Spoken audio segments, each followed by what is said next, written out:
آپ نے حضرت عمر سے فرمایا عمر تیرے زمانے میں ایک شخص آئے گا، اس کا نام ہوگا اویس، اس کا قبیلہ ہوگا مراد، اس کی شاخ ہوگی کرن، اس کا رنگ ہوگا کالا، قد ہوگا درمیانہ، اور ایک سفید نشان اس کے جسم پر ہوگا۔ جب وہ آئے تو تم اس سے دعا کرانا، علی تو بھی کرانا، عمر تو بھی کرانا، اور میں قسم کھا کے کہتا ہوں کہ اویس جیسوں سے دنیا بھر جائے تو عمر و علی کے ایک بدن کے بال کے برابر نہیں، لیکن اس کے ذریعے سے ایک پیغام آگے پہنچانا تھا۔ تو حضرت عمر اور حضرت علی حیران ہو کر دیکھنے لگے کہ ہمیں کہا جا رہا ہے کہ اویس سے دعا کروائیں، وہ ہم صحابی وہ تابعی۔ تو آپ نے فرمایا اس نے ماں کی ایسی خدمت کی ہے، جب وہ ہاتھ اٹھاتا ہے تو اللہ ہاتھ واپس خالی موڑتا ہی نہیں۔ یہ پیغام پہنچانا تھا کہ ماں باپ کے آگے جھکو۔ جس دیش میں آپ رہتے ہیں یہاں کام کی رفتار بہت تیز ہے، ماں باپ اگر موجود ہیں تو کم ہی کچھ نصیبوں والے ہیں جن کو کچھ اولاد کی خدمت ملتی ہے، ورنہ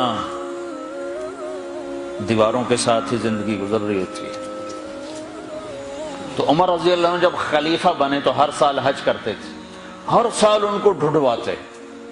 اب مجھے یہ نہیں پتا درمیان کے کوئی سال ہوں گے کہ ایک سال آپ نے حج پر سارے حاجی اکٹھے کر لیے، ایسے اپنے سامنے کا کھڑے ہو جاؤ بھائی، سب کھڑے کر لیے، کہنے لگے بیٹھ جاؤ سارے یمن والے کھڑے رہو، تو سارے بیٹھ گئے، یمنی کھڑے رہے، کہ سارے یمن والے بیٹھ جاؤ، قبیلہ مراد والے کھڑے رہو، تو سارے یمنی بیٹھ گئے، مراد والے کھڑے رہے۔ اس سال میں یمن گیا جماعت میں تو اویس کرنی کے گاؤں گیا، ان کی جگہ پیدا ہوئے، جو ان کا قبیلے کے لوگوں سے ملا، اس علاقے سے گزرا، دیکھا کہ اچھا یہاں وہ ہستی پیدا ہوئی تھی۔ خشک پہاڑ ہیں، بالکل خشک پہاڑ۔ پھر آپ نے کہا مراد والے بیٹھ جاؤ، قرن والے کھڑے رہو، تو صرف ایک آدمی باقی بچا۔ تو آپ نے اس سے پوچھا تم قرنی ہو؟ کہ جی ہاں۔ اویس کو جانتے ہو؟ کہ جانتا ہوں، میرا سگا بھتیجا ہے، میرے بھائی کا بیٹا، لیکن وہ تو تھوڑا پاگل سا ہے، آپ اس کا کیوں پوچھ رہے ہیں؟ تو عمر رضی اللہ تعالیٰ عنہ رونے لگے، کہا وہ نہیں، تو پاگل نظر آتا ہے۔ پھر آپ نے پوچھا کدھر ہے؟ آیا ہوا ہے حج میں ہے؟ کہ جی ہے۔ کدھر ہے؟ کہ جو اونٹ چرانے نکلا تھا عرفات کی طرف۔ تو حضرت عمر نے حضرت علی کو ساتھ لیا اور دوڑ لگائی اور پہنچے عرفات کی طرف، تو دیکھا تو ایک آدمی ایک کیکر کے درخت کے نیچے نفل پڑھ رہا اور اونٹ اس کے چاروں طرف چل رہے۔ تو یہ دونوں حضرات بیٹھ گئے، تو انہوں نے اویس نے محسوس کیا کچھ آ گئے لوگ، تو انہوں نے نماز مختصر کر دی، سلام پھیرا۔ تو حضرت عمر نے پوچھا کون ہو بھائی؟ کہا جی مزدور ہوں۔ کہا تیرا نام کیا ہے؟ کہا جی اللہ کا بندہ۔ کہا بھائی ہم سارے کے بندے ہیں، میں پوچھ رہا ہوں جو نام تیری ماں نے تیرا رکھا وہ کیا ہے؟ تو وہ تو پہچانتا نہیں تھا کہ عمر کون ہے، علی کون ہے، وہ تو پہلی دفعہ حج پہ تھا۔ وہ کہنے لگا تم کون ہو میرا انٹرویو کرنے والے؟ انٹرویو تو میں اپنی طرف سے کہہ رہا ہوں۔ میں کہا تم کون ہو میرا پوچھنے والے؟ تو حضرت علی بولے یہ امیر المومنین ہیں عمر بن خطاب، اور میں ہوں علی بن ابی طالب۔ پھر وہ ایسے ایک دم گھبرائے، دونوں کو سلام کیا، میں معذرت چاہتا ہوں میں نے پہچانا نہیں۔ تو عمر رضی اللہ عنہ نے فرمایا ہاتھ اٹھا، ہاتھ اٹھا۔ برمنگھم والوں کو پیغام پہنچے کہ ماں کی خدمت کیسے کی جاتی، کہ عمر جیسا ہاتھ اٹھوا رہا ہے، علی جیسا، علی جیسا۔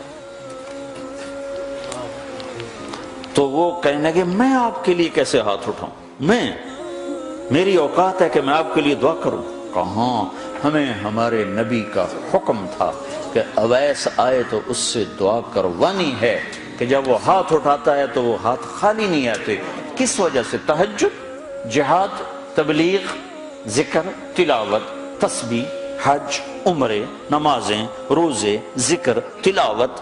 کس وجہ سے؟ نہیں، ان میں سے ایک وجہ بھی نہیں، ماں کی خدمت کی وجہ سے۔